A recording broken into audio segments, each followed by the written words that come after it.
I got so much fucking design on right now. Bring it down, bring it down, make it come. I got 3 whole thoughts on the block. Bitches on the line, and you know. Recognize Senator Risa Ontiveros. Salamat, Madam President. Meron din po akong substantive na interpellation sa motion ngayong araw na nire-raise o itatalakayin ni Senator Marcoleta yung text na pinamudmod ni Senate President sa atin ngayong hapon. Pero una, gusto ko pong segundahan yung sinabi ni Senator Pangilinan. Bagong motion ito, Madam President. Bakit po? Sa ilalim ng Section 24, ni-refer yung unang mosyong binanggit ni Senator Marcoleta noon sa Committee on Rules. Ngayon kung sasabihin na ibinalik yung mosyong iyon, yung unang mosyon ni Senator Marcoleta sa plenary, sino ang gumawa nun? Dapat ang Committee on Rules. Na-initiate na po ang prosesong iyon alinsunod sa Section 24. Hindi pa nga po nako-constitute ang Committee on Rules. Wala pa nga pong minority contingent sa Committee on Rules. So wala pang body na pwedeng ibalik yung unang mosyon ni Senator Marcoleta sa plenary. Kaya ko sinusugundahan ang sinabi ni Senator Pangilinan. Ito pong mosyon na gustong talakayin ni Senator Marcoleta at pinamudmod ni Senate President sa atin, bagong mosyon po siya. Kung kaya't nag-a-apply po ang Rule Section 136 na kailangan bigyan ng isang araw pa pagkatapos ito i-move para talakayin. And tama si Senator Pangilinan, sa Lunes pa po yun, Madam President. Salamat, Madam President. Madam President, without giving meaning to anything, ito Senator pong Marcoleta. mahirap kasi kung wala po tayong legal background dito. Kaya sinasabi ko na nga po, hindi po bagong motion ito eh.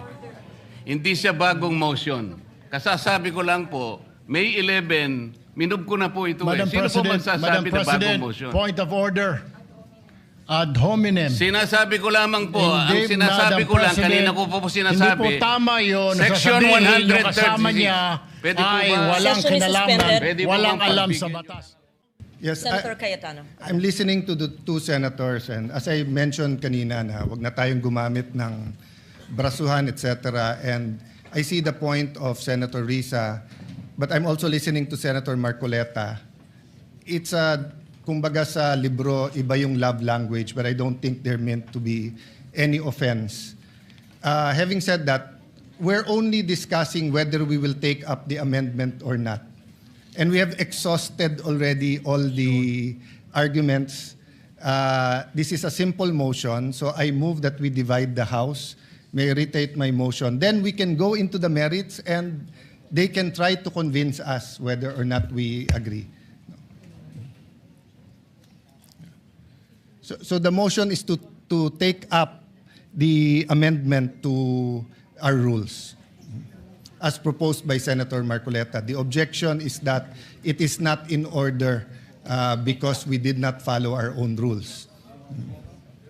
Madam Chair, Madam President, Before that, Madam President, yes, we recognize Senator Erwin Tulfo. Madam President, my question is, why is the majority in such a hurry to tackle this motion?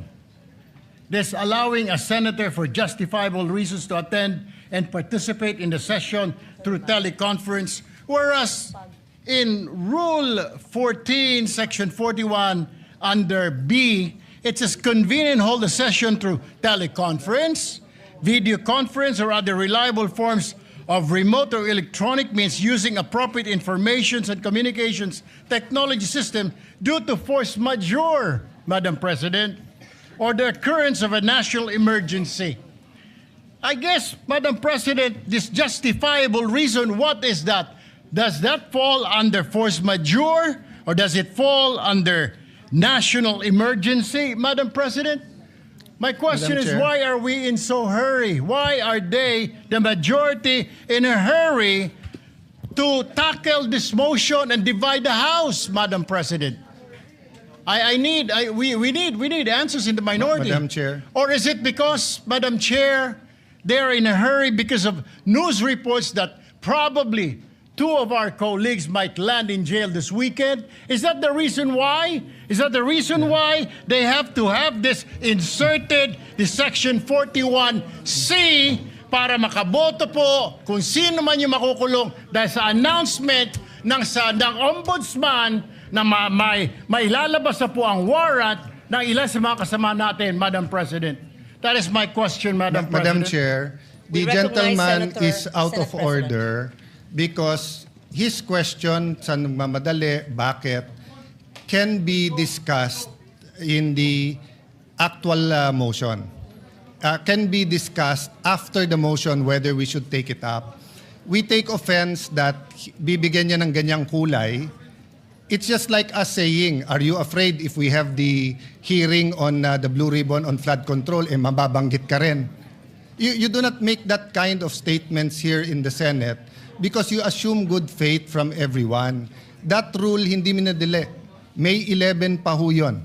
So Madam Chair, I move that we divide the House. And the voting will be done via viva voce. Madam President, Minority Leader.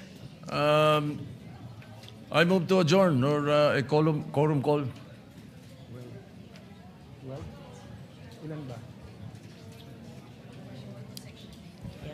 That is a higher precedence, Madam President. So I only see the Minority Leader representing the minority. The others had left. Madam Chair, we will not object, but for the record, Yes. they scampered out and left the minority leader instead of discussing the rule. We are not even discussing the rule yet. And then, ganun na yung allegation nila. And no one from the minority stood up to say that out of order si Senator Erwin Tulfo. So we will not object, Madam Chair. In fact, we move that we adjourn till 5 p.m. Madam President, Monday. before that, Madam Before we- President, Sorry, motion to adjourn is Senate not President. debatable. Akala ko ba uh, magaling sa rules? We're not Parliamentary debating. inquiry. It's not We're not debatable, Madam debating President. minority I inquiry, move leader. to Madam adjourn. President. We're I'm not not debating, debating, Madam and we Chair. will indeed adjourn. Parliamentary inquiry. Yes, Senator Marcoleta. Nung pong nagsimula tayo, Madam, meron po ba tayong quorum? We had a quorum, yes. Yes, Madam President. Kapag ka po ba nag-walkout ang minority, nawawala po yung quorum. Nagsimula po tayong may quorum. It doesn't matter if they walk out. Yes, I think we still have the quorum. Madam President, once there is a quorum call, you have to call the roll. Kahit present lahat o kulang kanina o there was a motion to dispense, whatever that is. Not A upon a quorum situation, call, Madam President, when motion they, to- when they motion to readily adjourn and willingly walk out. takes precedence. Hindi po yung covered ng rule natin, Madam President. Madam Kung sakasakali President. As po, reiterated by the Senate President and as conveyed by the Minority Leader, former Senate President, the rule states that the motion to adjourn takes precedence. I'm not taking sides. 5 p.m. Monday And we will adjourn session until 5 until p.m. 5 p.m. on Monday. Monday, June 1st, 2026. June 2nd? First ba? June 1. June 1 ba yun? The birthday of Senator Lacson. So we will have cooler heads. Okay. At ayun na nga, kung nagustuhan mga showbiz news, please like, share, and subscribe.